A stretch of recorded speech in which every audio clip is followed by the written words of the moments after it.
Hat trick హిట్స్తో క్రేజీగా దూసుకుపోతున్న నందమూరి నరసింహ బాలకృష్ణ ఎన్నికలు పూర్తయి కూటమికి అధికారంలోకి రాగానే మళ్ళీ సినిమా షూటింగ్తో బిజీ అయ్యారు. భగవత్ కేసరి సక్సెస్ తర్వాత బాలయ్య బాబీ దర్శకత్వంలో ఎన్బీకే 109 చిత్రం చేస్తున్నారు. మహాశివరాత్రికి వదిలిన ఎన్బీకే 109 పవర్ఫుల్ క్లిప్స్కి నందమూరి అభిమానులు మాత్రమే కాదు, మాస్ ఆడియన్స్ కూడా పూనకాలతో ఊగిపోయారు.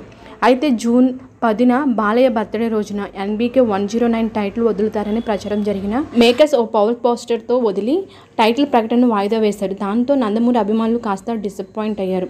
అంతకుముందు ఎన్బీకే 109కి వీరమాస్ అనే టైటిల్ అనుకుంటారని ప్రచారం జరిగింది. ఇప్పుడు ఇదే టైటిల్ ట్రెండ్ అవుతుంది. అందుకే ఈ టైటిల్లోని ఎన్బీకే 109కి పెడితే ఎలా ఉంటుంది అనే ఆలోచనలో మేకర్స్ ఉన్నారంట. మరి వీరమాస్ అంటే బాలయ్య క్యారెక్టర్కి సరిగ్గా సరిపోతుంది. బాలయ్య క్యారెక్టర్ సూపర్ పవర్ఫుల్గా కనిపిస్తుంది. ఈ టైటిల్ పర్ఫెక్ట్ అనే అభిప్రాయాలు అభిమానుల నుంచి వ్యక్తమవుతున్నాయి. ఈ చిత్రంలో బాలీవుడ్ నటుడు బాబీ డియోల్ విలన్గా చేస్తుండగా ఊర్వశి రౌతుల్లో ఓ కీలక పాత్రలో కనిపించబోతుంది. అలాగే ఈ సినిమాకు వీరమాస్ అనే టైటిల్తో పాటు అసురుడు, డిమోన్ అనే టైటిల్స్ కూడా బాగా ప్రచారమయ్యాయి.